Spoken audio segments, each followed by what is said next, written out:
Hype it up, everybody. This is the Health Skill Podcast, the first one in 2021. We're talking about yoga lifestyle. Our topics are Kundalini Yoga, animals and diet, misconduct in yoga. What does that mean? Let's check about that. And authenticity in social media, maybe as well. We see about that. I'm very, very excited to have Isa Parvati Yoga with me today.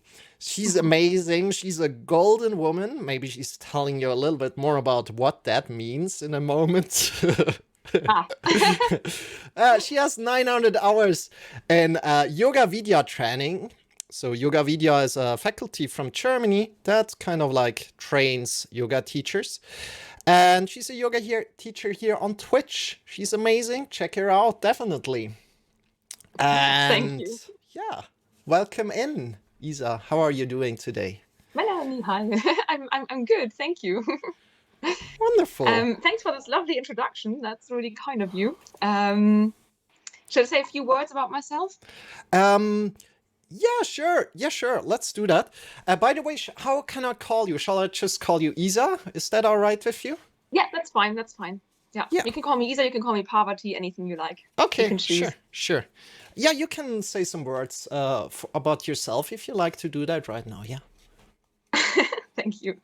Thanks for having me here. I'm Isa Parvati. I've been practicing yoga for 13 years and been teaching for 3 or 4 years now. And I have as you already said, I have 900 hours of yoga teacher training, but not just with Yoga Vidya, but with various trainings. But I was trained in the Shivananda tradition, which is also some form of Kundalini Yoga, which we're going to talk about later. Yeah. About the golden woman thing. That's actually quite. That was 2019 already. I had a charity to the benefit of terminally ill children, and I was awarded with a female, like a sort of power woman award by one of Europe's biggest women's magazines. They took a picture of me and hung it all over Germany at bus stops, and it was fun times. Mm-hmm. Really good reach for the project. Yeah, wonderful. That was my karma yoga, so to say. Yeah, maybe we come back to that a little bit more, but we see where it takes us, right? So before we're really starting, everybody welcome in. Before we're really starting, we're doing a little bit of a centering practice together with everybody who's in here right now. I also invite you, Isa, to join me and just sit up tall. You can close your eyes and just sit in your favorite sitting position, however that is, and feel how your feet are connected with the ground. Taking a deep breath in here, the deepest you took in today, maybe. And just connecting to your body for a moment. And out of this connection, connecting to the other body that we're talking to. And all the other bodies that we are listening to and maybe have questions later. Take a deep breath in. And then slowly breathe out and come back to this podcast today. Good. Welcome in again, the second time. And we're starting off with the first question here for you, Isa. We're getting to know you a little bit better. How did you get into yoga, first of all? So you already said a little bit of like, oh yeah, you started 15 years ago. And why did you start with yoga? The reason isn't really a very impressive one. It was just I was 17 and my mom did a yoga course at some local school, and she asked me if I wanted to join in. So I just since I had time, I thought, yeah, why not? Oh. So I tried, and I don't know, it was a bit embarrassing because I was 17 and I thought I was young and fit. And then there were really old grannies next to me who were able to, who were so flexible, and I felt really stupid because I couldn't do anything. But I always felt really, really amazing in the end of the session. So I just kept continuing. And yeah, at some point, it became more and more intense, and yeah, I delved in deeper and deeper. Okay. So where did yoga help you out in your life? Let's say, why did you delve deeper into yoga? Well, to be honest, I mean, I knew that it was really good for me. I always felt really amazing after yoga class. But then at some point I had a very my little sister died, and let's just call it by its name. And I didn't know how to cope with that. So I just turned to yoga to try if that was some sort of help for me, and it helped. So I delved in deeper and deeper because it helped me really well to overcome this difficult time. So it helped me through very dark times and gave me lots of strength and helped me to find joy again, joy of living. And I'm really great. Since then, I've been addicted to yoga. That's very interesting. Yeah, that's very interesting. Thank you for sharing. Yeah. There's one thing that comes up right now that we're just going into that right now because it's a big topic for me at the moment, and that's the thing about like how do we cope with things?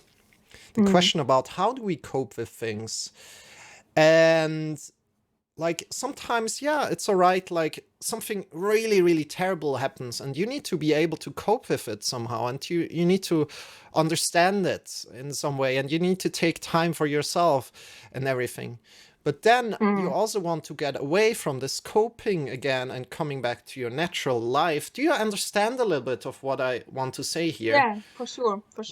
Not needing to cope with that anymore, but kind of like creating an acceptance, maybe. I don't know. Yeah. Can you like elaborate on this a little bit of like the boundaries of coping with somebody and maybe getting addicted to coping with somebody? I'm not saying that you're doing that, not at all. I think you're way over that point. But I think like people maybe get stuck in the coping thing, or could get stuck in the coping thing and can't get out of it anymore. Do you think that's the case? Could be the case or not? You mean with yoga or in general? In general, with anything Yeah, that you can, yeah. yeah. I think in general, anything that's kind of crisis or problem or negative is completely ignored in our society. It doesn't matter whether in Europe or the US. I think it's kind of universally just ignored, and people are trying to pretend as if crises never happen. And right now it's pretty difficult to pretend because it's a pretty global crisis and everybody is involved. But before Corona, everybody just tried to not speak about awkward things like illness, death, trouble, sorrow, depression. And the people who experience these things also kind of don't want this to happen.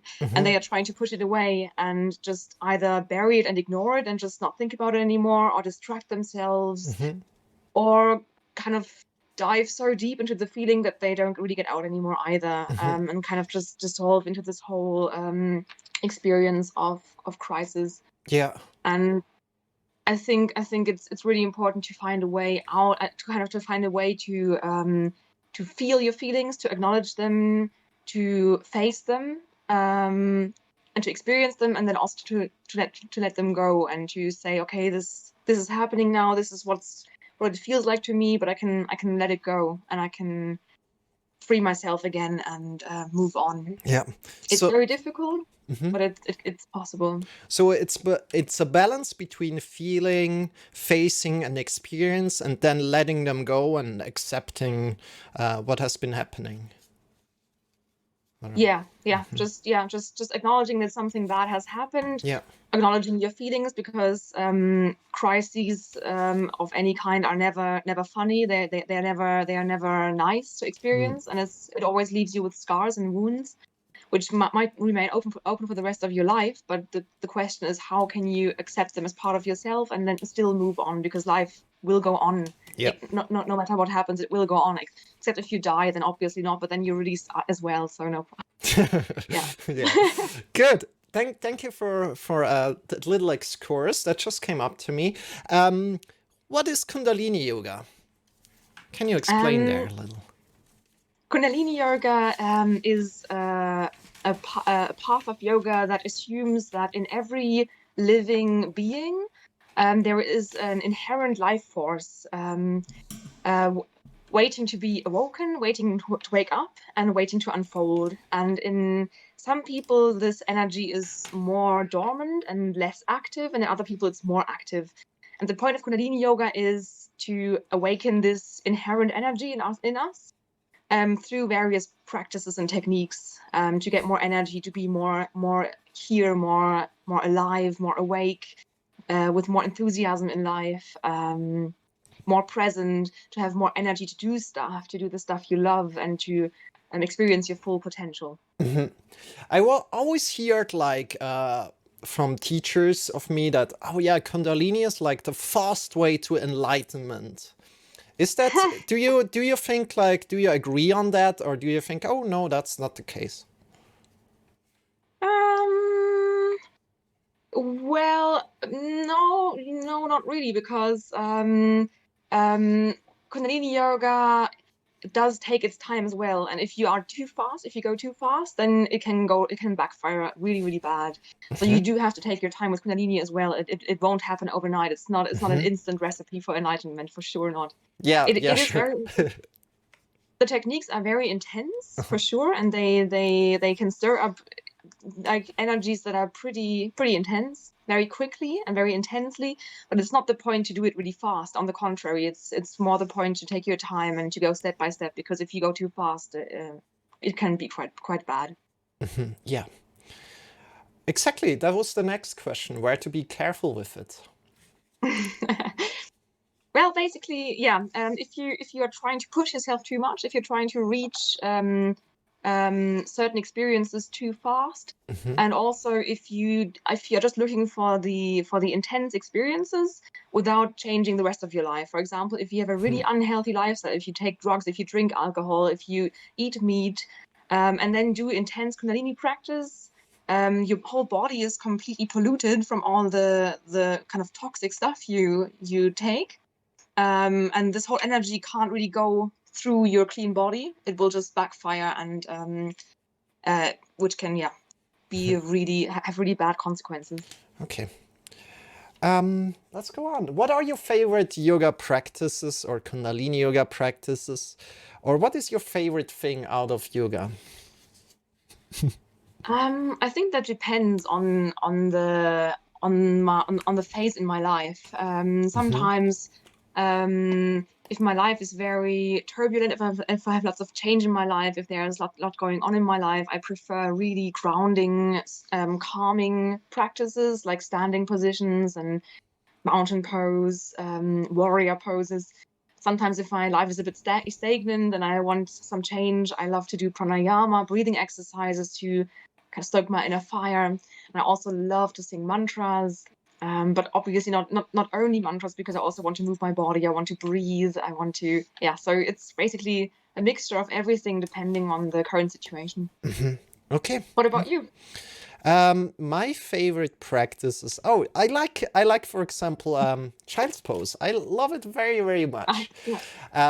Especially like as I can connect with the stretch better and better, and maybe it's not the case with everybody, but for example, like the breathing, I always teach it in a way that I remember the students or tell the students that, oh yeah, make sure you don't have any kind of waist restriction going on. So if you're wearing a belt or so, loosen the belt as you come forward so they can breathe in deep into their belly. And I really, really love like for others to also connect with that and see that. And that's why I love to teach it. And that's why I also like going into the pose and just relax for a little bit there. And feel the child's pose is stretch. amazing. Yeah. Good. We're going a little further. This is very much a question that I love to pose to a lot of people. Even though I kind of found my own answer to the question already, it's still great to see other views from other people. And the question is the following: where do you draw the line to esoteric practices, if you draw a line, if you do draw a line? So esoteric practices meaning maybe like astrology or maybe like etheric oils. And yeah, what do you think about that?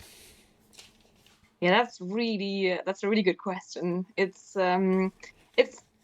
difficult to draw a line because I think some practices from yoga are already esoteric stuff for other people. It depends on your position, and the deeper you get into yoga, the more you open yourself towards all sorts of practices, the closer you get towards the line of being a bit over the top.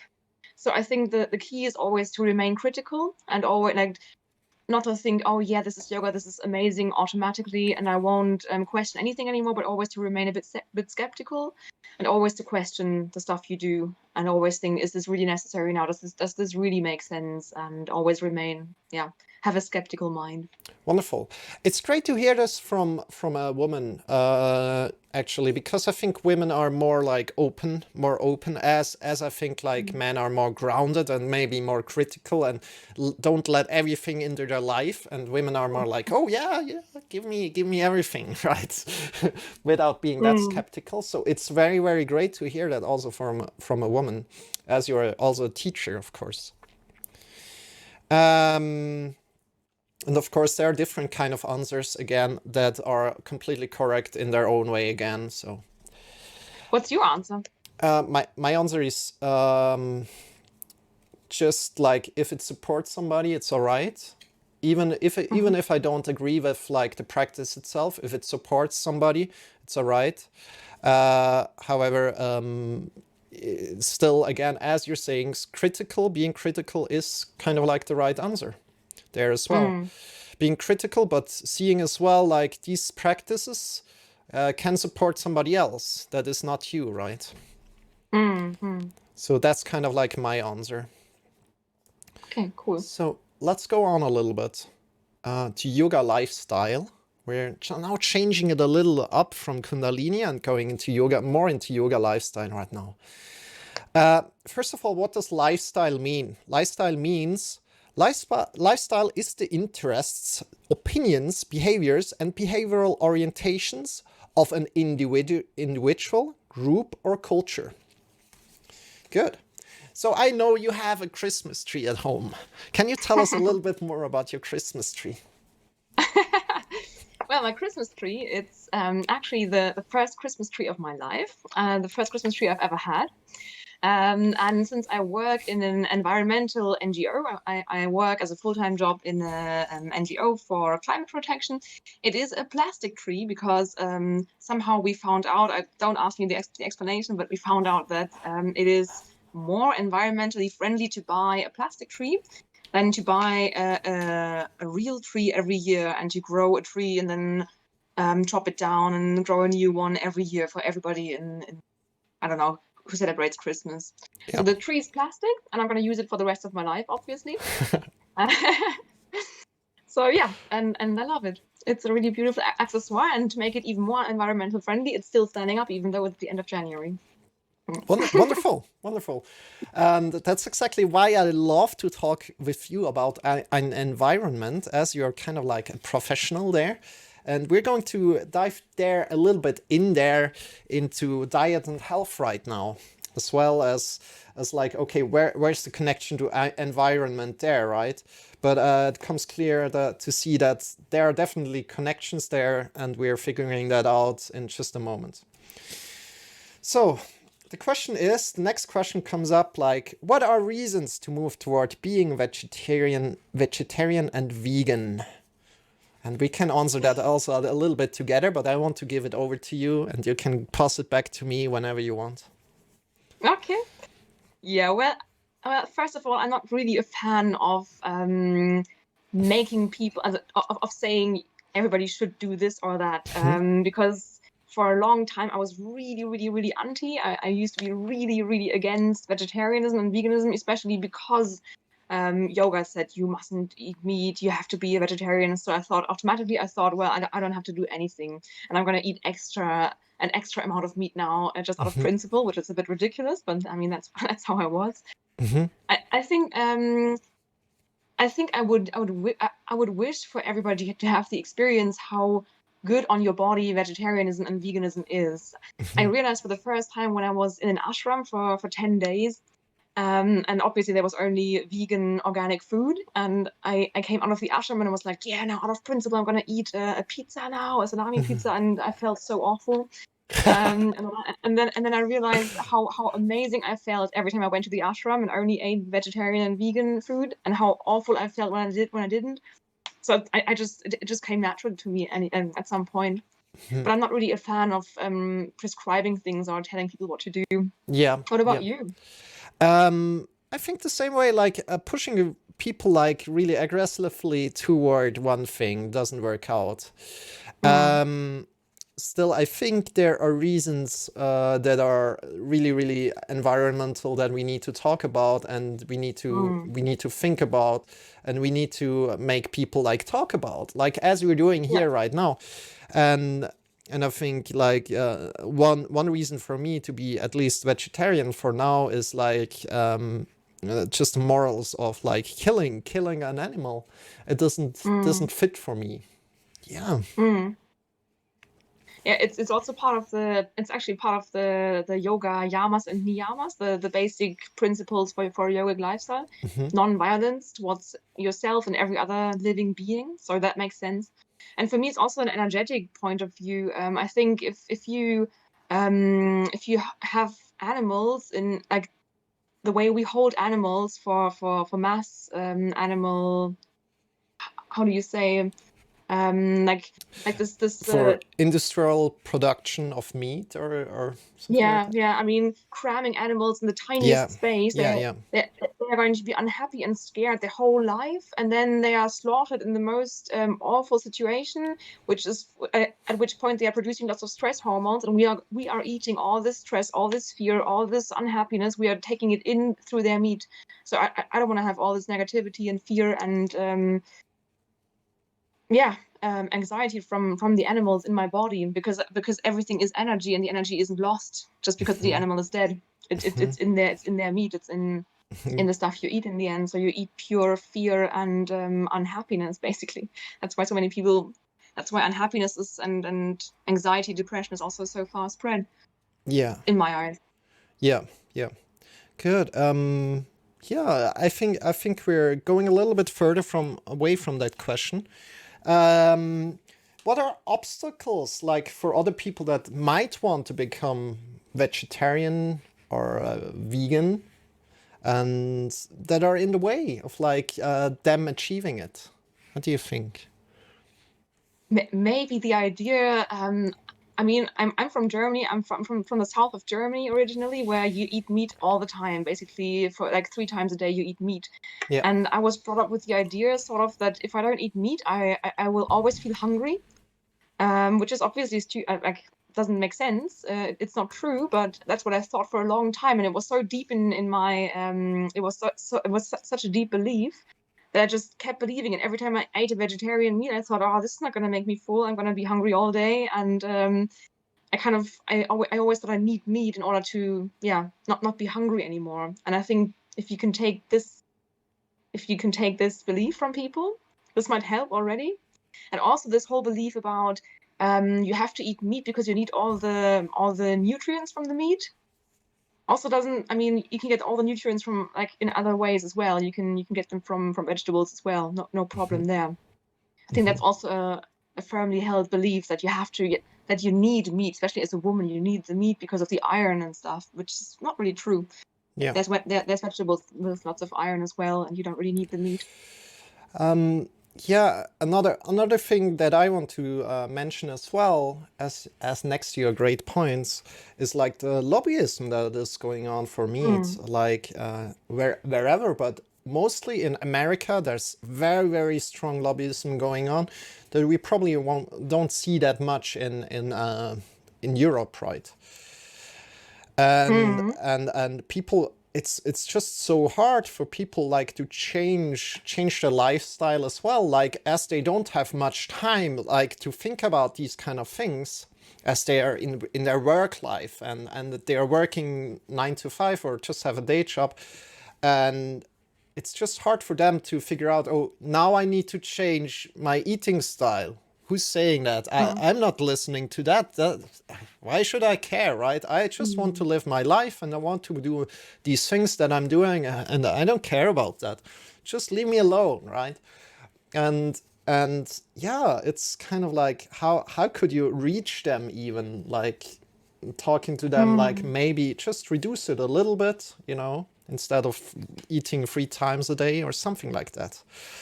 Yeah, Mm. Yeah, it's hard. I'm really a fan of positive psychology, positive education. Not Hmm. really telling them you mustn't do this. This is bad Hmm. because of all the animal suffering. I think I'm more a fan of the approach of telling them how amazing they will feel, Hmm. how they will benefit if they reduce it. I agree. That's But it's wonderful. Yeah. it's really extreme. I found out 2 days ago that in Germany we have a VAT of 19%, and it is reduced to 7% on essential food like meat, eggs, and milk and bread, basically. Ah. But vegan alternatives or vegetarian alternatives for meat, like tofu and all the substitute stuff, is taxed the same way as everything else. It's not deemed essential. Yeah. So meat is less taxed than meat substitutes, which is really bad, I think, That's so apropos meat strange. industry. Yeah, that's Yeah. so strange. Things like that. Yeah. Uh, yeah, Well, still a long way, but I think we are already on a good way. I mean, definitely. becoming a vegetarian and vegan now is so easy because you can find all these amazing, yummy substitutes, like all the meat substitutes. You have tofu everywhere. You get the milk substitute. At least in Germany, you have it in every supermarket. Hmm. And I think 10 years ago it was so much harder, so much harder. And by Yeah, now it's so easy to eat well as a vegetarian. yeah, yeah. Could we quickly, before we go any further, talk about the environmental effects of meat production? Could you tell us a little bit about that? Do you have the insider information there or not? Because I don't have them here. I'm asking you right now. Well, I can't give you any exact numbers, but Hmm. meat consumption definitely has quite an intense impact on your CO2 imprint, like on how much CO2 you are producing through your lifestyle.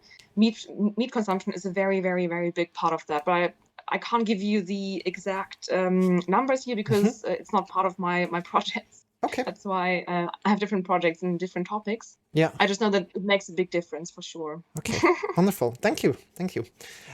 Let's come back to the tofu. As you just said, you just told us like, oh yeah, tofu is available for a lot of people. And now everybody who's tuning in and listens to that, don't be offended by what I'm going to say, but it's kind of like in my experience that I watch other people like eating their food. And I also came along to a stream on Twitch already, like where they kind of like ate a product that was like an a product like for kind of like meat change, so no meat, what do I want to say? I just want to say um, Fleischersatz. Yeah, So meat substitute. meat substitute, exactly. It was a Yeah. meat substitute, and they tested that meat substitute out, and they were like very much like trying it out and spitting it out again. And I was thinking like, yeah, okay, yeah. I mean, you see that everywhere, all the time. Everywhere you look, it's like a little bit like this toxic masculinity in there of like, okay, what do you expect? This is a meat substitute and it's probably healthy for you. So probably it doesn't have all the fats in there and everything you're used to. That is not Mm. healthy for you. So what do you think about that? What are your thoughts right now going on when I'm... You you mean about people discrediting meat substitutes because it's disgusting, or? Yeah, exactly. They think it's disgusting, or they expect something else, like some other flavors in their mouth. They're just, yeah. Mm, Well, I think first of all, I think there are very disgusting meat substitutes out there for sure. Mhm, Not every substitute is good. You have to try your way through quite a few in order to find really good stuff. But there is mhm, really good stuff out there. There's also really disgusting stuff out there. mhm, And I think a lot of it is just psychological. For example, my family are such convinced meat eaters. They go completely crazy when I give them something vegetarian. Once I invited my brother over and I was like, yeah, I can cook you a Thai curry. And he was like, is it gonna be vegetarian? And I was like, yeah, sure. And then he was like, yeah, then I'm just gonna eat a doner. I'm just gonna bring a doner and eat that. And I was like, seriously, why? uh, Just get some meat and put it in there. I don't care. And I think if you gave him a meat substitute, he would automatically just discredit it just out of principle, because it's a yeah, substitute. And yeah. maybe if you closed his eyes and gave him some meat and the meat substitute, which can be very similar and really good as well, Mhm. maybe he wouldn't even notice the difference. But just if he knows the difference, out of principle, he would say, it's disgusting because it's a substitute. So I think, like, yeah, these are my thoughts on that. Yeah. Okay, thank you for sharing. Um, yeah, I don't can like order that in right now. Like, okay, what is this? Is this like just like being so grounded in your principles that you can't change, or yeah, I don't know. Um, even if it would be good, like, oh no, I don't want to have that. It's kind of like thoughts. Yeah. Yeah, I it's was. strange. My whole family is like that. Mhm. Every time I talk to my mom, she's like, are you still a vegetarian? Is this still happening, really? Mhm. And I'm like, yeah, Yeah. Yeah. still Good. happening. Why are people annoyed by it? Why are people annoyed like that people are going around saying like, "Oh yeah, you should eat vegan or you should eat a vegetarian." And yeah, what do you think about that? Well, I think there's a difference between people being annoyed when people go around and say you should, you should, you should, because that annoys Mhm. me as well. If people tell me you should, then automatically say no, I should not, for sure not. Mhm. But I think because it just attacks my lifestyle, and many people are very grounded in their lifestyle and don't want to have it attacked. Mhm. But if you just say I am a vegetarian and I like it without telling them what to do, they are Mhm. still offended. And I think that's because they kind of subconsciously maybe know that it might be better, but they don't want to change their view just out of principle, or they don't want to change their opinion because they never Mhm. have, and they don't want you to change their opinion. Maybe it's about the person who's in front of them, because they don't accept your authority. They don't Mhm. believe that you have that you can be responsible for your own life, that you can make responsible decisions. Maybe they think they are always right. That's why no one can tell them they are wrong, or they subconsciously feel a little bit attacked Mhm. by you setting an example they don't want to see. Yeah. Yeah. What about the group mind? Before we go any further, this is the last question about like the meat and the vegan Mhm. thing. What about like being in groups? And we come back to the group thing again in a little bit, but like imagine you're being a man in a group that all the mans are eating meat, right? And Mm. now once you're saying like, okay, you know what, I'm not eating meat anymore because my sister is also not eating meat and it's way healthier for her, then that might be great, right? That might be great for that individual person, but for the group, it's like, okay, well, what is this guy doing? Okay, I don't like him that Mm. much anymore. We can invite him over anymore to eat meat or whatever. And Mm. yeah, what do you think about that? Yeah, I think you should always surround yourself with people who encourage the lifestyle you want to lead. And sometimes when you, which is also, by the way, like sometimes if you want to make a change in your life, which can, by the way, be a sort of Kundalini experience as well, just suddenly realizing this is not the life I want to live anymore. Um, if you want to change your life, you sometimes have to change the people around you as well. Sometimes you have to say goodbye to some people in your life in order to change your life the way you want to live your life. So it's really important what kind of people you surround yourself with. Let's read the message from Jamie at the moment. So he says, I personally feel like a lot of fitness and slim people, vegans and vegetarians, give off a sense that they are superior to others and their way is best, and are very judgmental, think everyone should be like them, and if they're not, then they're not worth as much. Yeah, Definitely agree totally with that. understand. But it could be also like the other way around, that as you're saying, you're kind of like just living as you like to live, right? And you don't think about spreading that thought around, and the other person just automatically accept, like, oh yeah, this guy is above me or something, or this guy feels he's better than me because he doesn't eat meat. So kind of like, yeah, strange, superimposed by yourself. Mm.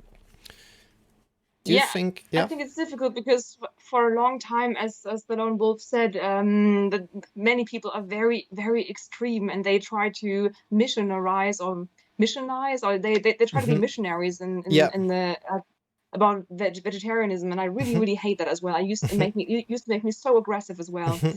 And I think many people are kind of traumatized by all these missionaries, by all these Hmm. people who always try to force their views onto other people. That's why they automatically assume that every vegan is like this, every vegetarian is like this, Hmm. even though they are not. By now, there are many moderate vegetarians, many Hmm. people who are just vegetarians, just enjoy it, Yeah. but don't want to missionize anybody. Hmm. But I think we are. I'm traumatized as well by it. It's the same with gender, for example. This Hmm. whole gender debate there Yeah. at my university. Oh my God, there was such extreme gender people. They Yeah. were so hardcore, and they were so intolerant and horrible. Yeah. That's why I hate gender topic, even though I'm a woman, and it's actually it's a good topic. But I hate it because there are so many extreme people out there, Yeah. so many extremists, Yeah. and Yeah. it just destroy the topic for reasonable people, I which is agree. a shame. Yeah, I agree. So so to conclude the message, like from my side, at least I want to share again, like, okay, why do we speak about this, right? We want to get this into awareness. We want to have a friendly discussion. I don't want to push it out to like say everybody, hey, you need to become vegan or vegan vegetarian. But I also want to say like, hey, it's a possibility. You're invited, right? But I don't think like you should if it doesn't feel like you. Time will come that maybe you're forced to do that somehow just because of the environment, right? But I Mm. necessarily won't say right now that you need to do that, but you need to at least know a little bit your way around would be great, I think, if you can give like the time and the effort for it to think about it a little bit. And that's it. That's what I want you to do, is like to think about it. That's kind of like my mission, or what I want to do here. Does Yeah, that make a little sense? Are it you makes sense. in agree with that? Can you agree with Yeah, that? for sure. Okay, good. I'm happy.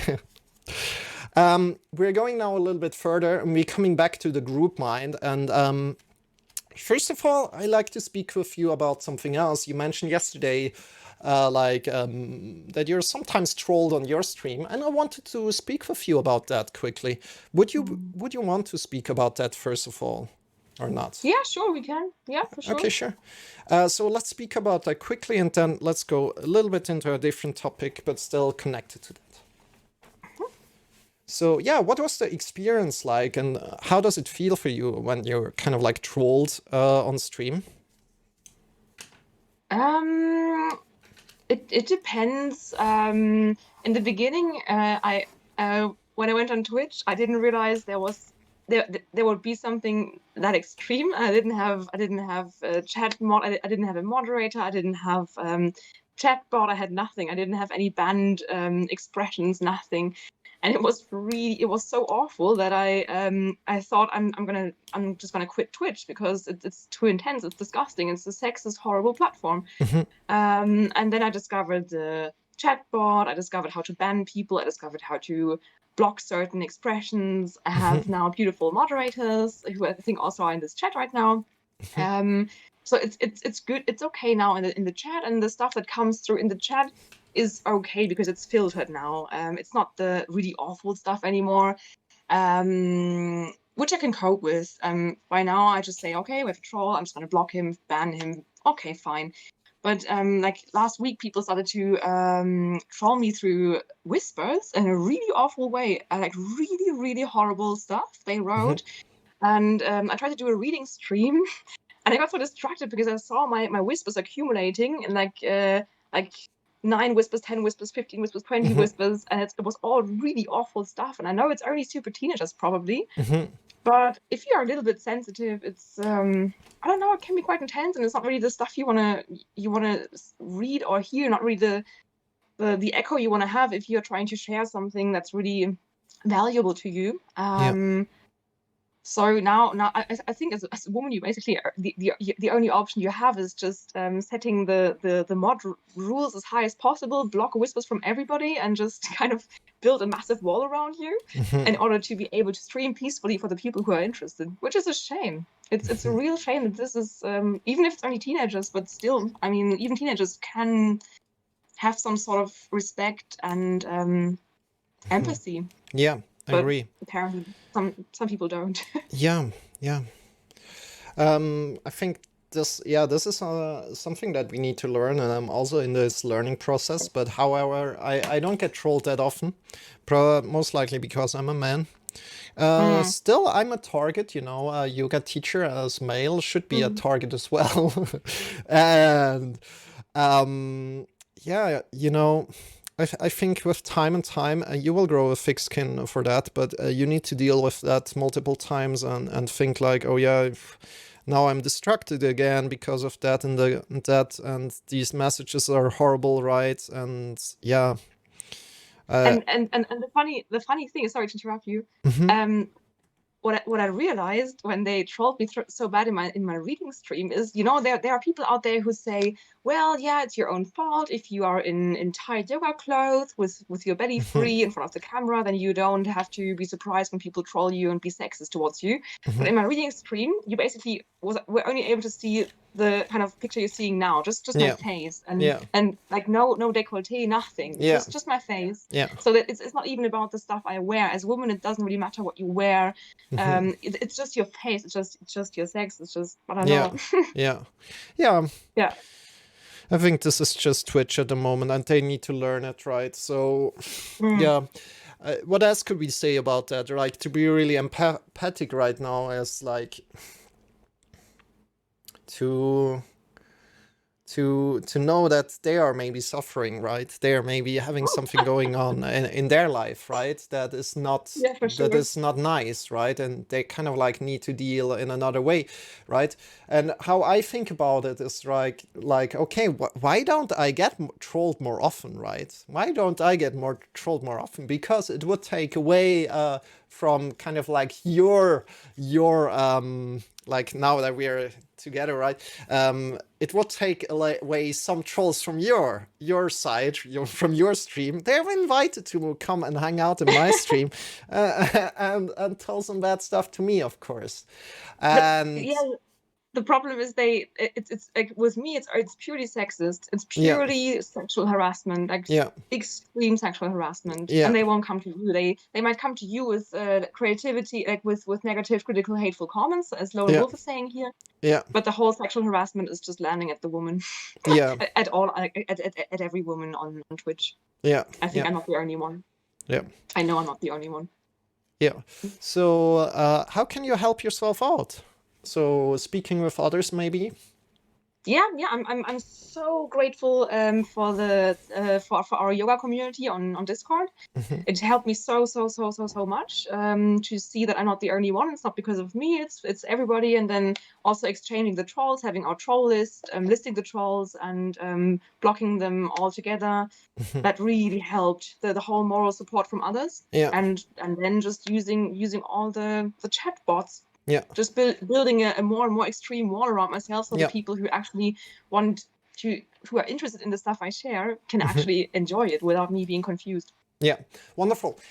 We're going now a little further. We're now changing the angle from like victim to is it called perpetrator? I'm not really sure. From victim to one that attacks. And we are yoga teachers, and we both are yoga teachers. And recently, so last year in kind of like August, they kind of like created a little statement there that again some really high yoga teacher kind of like misconducted and sexually abused his students, and Yeah. we are not going into that right now, but he was a Kundalini Yoga teacher. He's already Mm. dead, so it's a long time ago already. And we want to discuss not like the incidents, but you really rather want to discuss, okay, how can we create an environment for our students that feels safe, that feels like, okay, they are like in control of themselves. They are not Mm. like in like a group setting where they need to say or act in a certain kind of way, Mm. and are not pushed towards any kind of responses like yes, yes, definitely, yes, yes, yes, yes, or they are welcome to Mm. say no to some things. Do you have an answer Mm. there, maybe? Well, I think online it's a different story. You have to differentiate between online and live courses. I think online it's easygoing because no one sees anyone. People can just do whatever they like, and I also encourage them to ignore me and just do what they like. Yeah, If what I'm saying doesn't serve them, then just don't do it. exactly. And in my live classes, I don't do adjust. I don't touch people. And before the class, I ask people, is it okay if I touch you? And if it's not okay, then please let me know, or put something in front of your mat that signals to me, don't touch me. I always give people the option not to be touched, Yep. because not everybody wants to be touched by the teacher, and I completely respect that. That's the kind of way I'm trying to signal to them, you don't have to be touched, I don't have to be near you, you don't have to listen to me, you can just be here and just do your thing, and I'm fine with that. Yeah. What about you? I think a little bit the same, like giving the people an option, like not to be touched, not to be adjusted. I always ask, like, may I adjust you? May I adjust you before I physically, Mm. may I adjust you physically with like something softly, right? I'm not pushing them anywhere into it. Yeah, and still you need to be mindful, still you need to be aware, like at every moment, like what you're doing exactly, that you're not hurting somebody, or like going into a direction that person doesn't want to. Let's take it one step further, and thinking about the future, like these guys are, or these, it's always like men, like that we're speaking about, like sexual abuse and everything. And probably in future there will be cases where female will be also involved, just because the whole thing gets, the whole system gets a little bit more equilibrium in there. But that's not what we want to talk about right now. What I want to say is, how can you make sure right now in this moment that you won't do anything like out of line in the future, like thinking and connecting with your like darkest things in your body? Do you have a Hmm. question there, maybe? I know it's super difficult. You mean how can I make sure that I don't sexually harass my male students, for example? For example, yeah, if you kind Hmm. of like had something going on in your body, like that tells you, like, yeah, I feel drawn to that student, and kind of like, yeah, just feeling that drawn toward that student, that's all. Hmm. Yeah, I think yoga is kind of the key to practice awareness, and to really pull your boundaries and have strong principles and Yeah. also implement them. If you have the slightest feeling of, oh, I kind of have feelings for this person, or I feel drawn towards him, I feel attracted towards him, then maybe backing off, changing the course, maybe even talking to him and saying this doesn't work anymore or something. Hmm. Just setting your boundaries very early, Yeah. and also refusing any sort of cult around your person. For example, in the ashram where I'm part of Yoga Vidya, the the head of Yoga Vidya, Sukadev, he completely refuses to be called a guru. He's really he always like, no, I'm not a guru. Don't trust what I'm saying. Google stuff. Question the stuff I say. Don't believe me. And he's completely embarrassed if you're enthusiastic about him. He doesn't want that. Yeah. So also trying to stay humble and refuse any sort of idolizing of your students on your part. Agree. Your students don't worship you so much, but they just appreciate you as a teacher, but don't make you their idol. Agree completely. Yeah, that's wonderful. And I think it's so essential that people that are kind of like yoga teachers, or that are getting into like, oh yeah, they're getting more authority, they are getting more like students come to their classes, that they think about these things. Because in my opinion, if you're stepping out of the line one time, then it's so hard to step back and say, okay, I made a mistake, and come back to I'm again like this teacher that has boundaries, right? Instead of like again feel drawn towards something. That's way easier to just go with the flow, instead of saying like, oh no, I don't want that. No, I don't want that.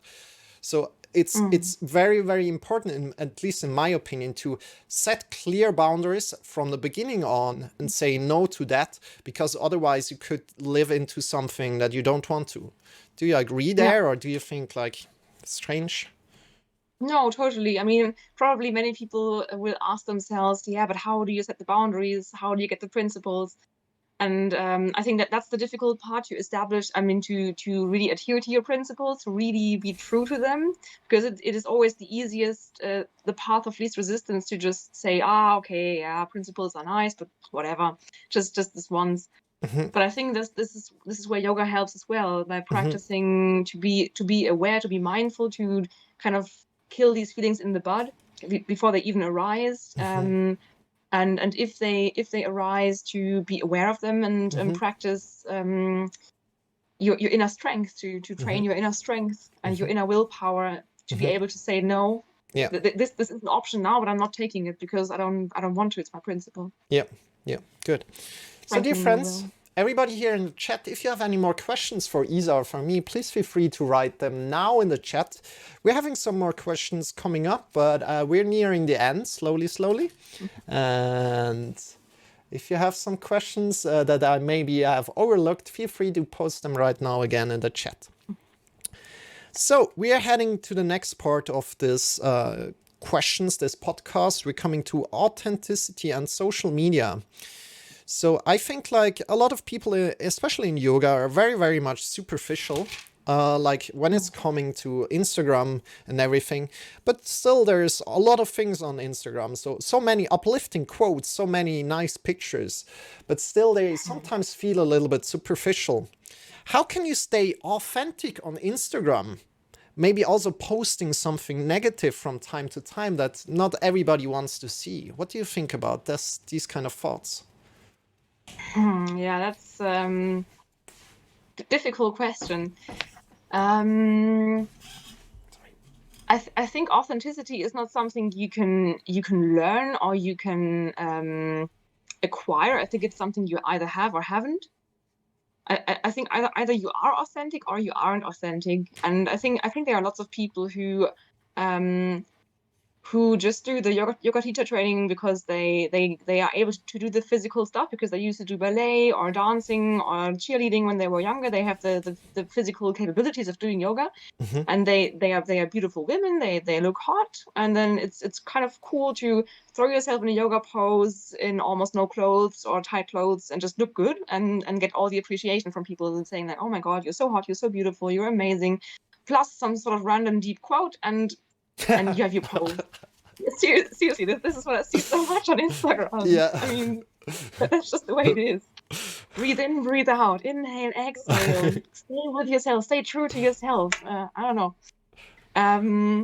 But I think I think there are also authentic people, and I think they automatically are authentic on Instagram if they manage to relax in front of the camera and just be themselves. If they do videos, for example, then they will be authentic because they are authentic. If you are fake, then you will be fake on social media as well. I don't think you can fake authenticity. I just think that authentic people might be so nervous and so camera unexperienced that they seem inauthentic even though they are authentic. I Yeah. think that's kind of yeah. So What yeah, about you? How do you remain authentic on Instagram? What's that's your good. strategy? That's a good question. I connect a little bit more with like creating better pictures and everything, because it's kind of like you need to go with a little bit with that quality, and you need to Yeah. step up your game a little bit in that way. So still being authentic and connecting to your best life, and posting maybe here and there also something negative about you to stay authentic, because if you only see positive things from everybody, Mm. I think it's like, yeah, strange. It's strange, and it's Mm. just seems superficial to me very, very much. Yeah. And it also I also think it portrays a strange thought of yoga, like yeah, yoga is Mm. physical poses, right? All the time, all these images about yoga and beautiful girls, right? And you don't see that many men. Of course, I see some men because I kind of subscribe to them. But yeah. Yeah.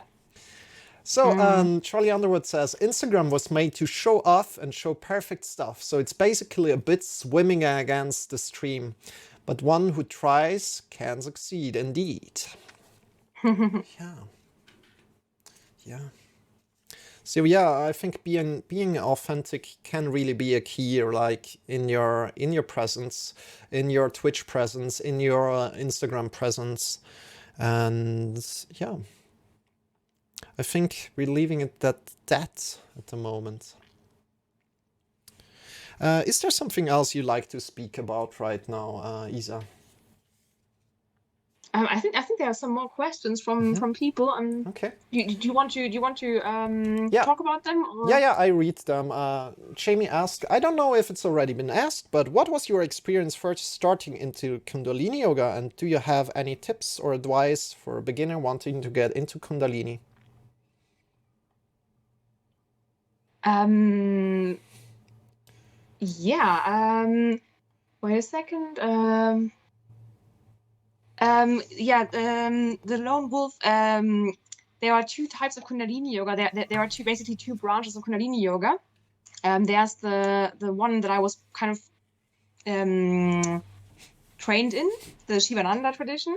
And there's the Kundalini yoga style by Yogi Bhajan, which is a bit more popular also, especially in the US, and which is also practiced by people like Madonna and other celebrities. So you have to kind of see which one is more suitable for you. The Shivananda one comprises various different practices, hatha yoga, meditation, pranayama, working with visualizations, working with mantras. And the one with Yogi Bhajan is more doing repetitive movements, the stuff I'm also doing sometimes on Twitch, doing really repetitive, strong movements in order to get up all the energy. And basically you just have to find a teacher you can relate to. That's always the most difficult part. Finding a good Kundalini yoga teacher who you can respect and who makes sense to you, and who prepares the exercises in a way that they feel good for you, or that you can master them, and who you'd also trust. Because I think, like, as we already talked about, I think in yoga there are many people who have yoga teacher training, but they are not necessarily all good yoga teachers. And sometimes it's really hard to find a person who you can relate to. I think that's the first step, to find a person who you can relate to and then take lessons with them. Agree, yeah. Where will you be in 5 years? Asks Swiss. Swiss, I have no idea. I have absolutely no idea. 5 years is a very, very long lifespan, and in my ideal worldview, I will be a full-time yoga teacher somehow, online, offline, or both. But who knows what the future holds? I have no idea. 5 years is a very long time span. So Charlie Marcel, Underwood, yeah. and Marcel, where will you be in 5 years? Oh, I will be in between of like my 10-year yoga challenge. Your 10-year yoga Yeah, challenge. I'm teaching for 10 years every day yoga. Oh, At least, nice. so we're then in 6 years, the sixth year. And other than that, I don't know. I hopefully have a family back then, or in 5 years, and I have a wonderful wife and a wonderful daughter or son, and let's see about that. And yeah, That sounds uh, good. and of course, I still teach yoga, so yeah, life is good, you know. Okay. What's your recommended reading regarding mindfulness and yoga and life in general? Asks Charlie. My favorite book, in my eyes, the best yoga book for beginners to get to know the beauty of yoga and how amazing and beautiful it is and how awesome it feels is Yoga, The Spirit and Practice of Moving into Stillness by Erich Schiffmann. He's an American with a German sounding name, Erich Schiffmann. I can type it in the chat as well. It's seriously, it's one of the most beautiful books I've read on yoga. Mm-hmm. I can type it here in the chat. Good. Yeah, really, Thank really you. recommendable. Wonderful. What about you, Marcel? What's your favorite book on yoga and life? Whew, that's difficult. That's a difficult one. Um, I've read a lot, but the most things that I read was like on my own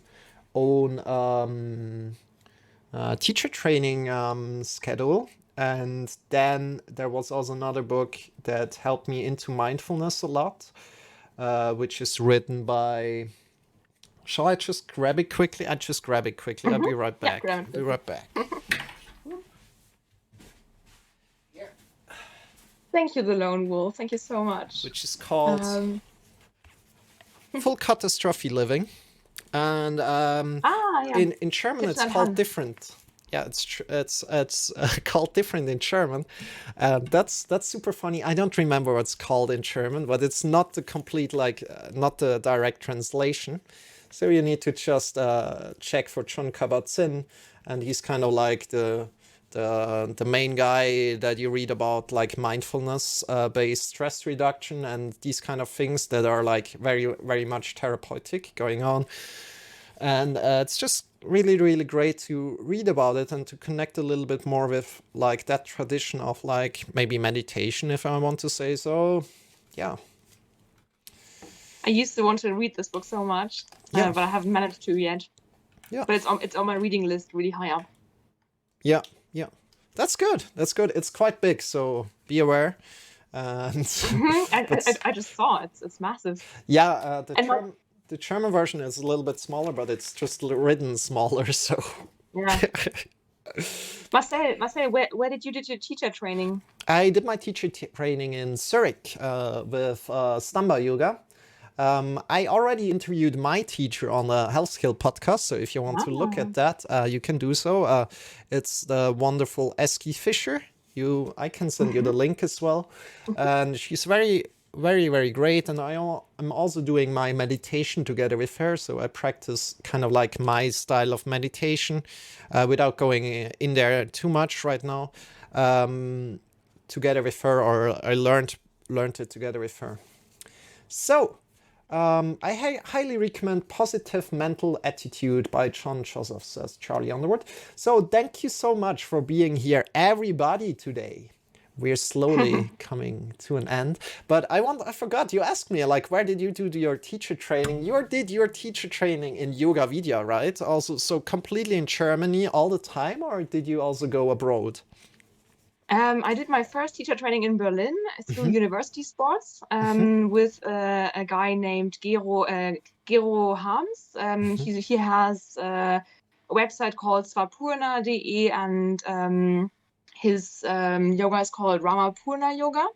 But he is from Yoga Vidya as well, so he was trained at Yoga Vidya. Oh, we lost her. Oh, you're back. Hello. I was gone for a second. Yeah, just a second. Sorry. So I was gone for a second. So you were like at the part saying like, oh yeah, he's also part of like the Yoga Vidya people. Yeah. and he was so amazing, and I enjoyed the teacher training so much that afterwards I went to Yoga Vidya, because I thought if such amazing people come from Yoga Vidya, Yeah. then I want to go there too. Okay, And amazing. it's actually it's the biggest ashram outside of India, and it's really, really amazing. I love it there. It's very Wonderful. intense. You have to be really ready for it, because Yeah. they are very traditional and very intense. Yeah. But if you want intensity and true yoga tradition, that's the place to go. Wonderful. Good. Okay, slowly closing. How can people find you, Isa? You can find me on Twitch, Isa _ Parvati _ yoga, as is in the heading of this podcast. You can find me on Instagram, isa.parvati.yoga. And I also have a website, which is too complicated to say right now. You can just find the website through my Instagram or Twitch. And I also have a YouTube channel. And on YouTube, I'm also Isa Parvati Yoga. I'm not even sure. You can find my YouTube channel on Instagram. I have a link tree with all the links you can reach me through. So Wonderful. yeah, that's the way to go. Cool. Charlie has a last question. Let's answer that. Yeah, what exactly is an ashram? Do you want to take that? An ashram is kind of like a monastery, just for yogis. It's a place where there's just yogis and Ayurvedis and meditators and people who are fasting, and yeah, it's a more or less huge place full of yogis. Good. Kind of. Good. Lone Wolf asked it before. Yeah, I didn't see it. Good. Dear friends, if you like to have a chat with us right now, we're going like for 5 minutes and we're chatting in the Discord. So feel free to join the Discord and we will be there buff and we just will answer your questions if you have any. Next to that, this was the Health Skill Podcast. We are leveling up your health skill. Listen to us on the podcast platforms of your choice or watch us on YouTube. And that's it. Thank you so much for being here, everybody. Thank you. Thank you so much for being here, Isa. I really appreciate that. And sharing your beauty here. And yeah, we're closing it off here. So dear friends, if you like to join in with us, we are going to have a little talk right now together. And in the Discord, so we just will hang out a little bit, talking with each other. If you like to come in as well, feel free to join us and ask us with your beautiful voice. So dear friends, lots of love and blessings to you if you're heading out. And we see each other very, very soon again.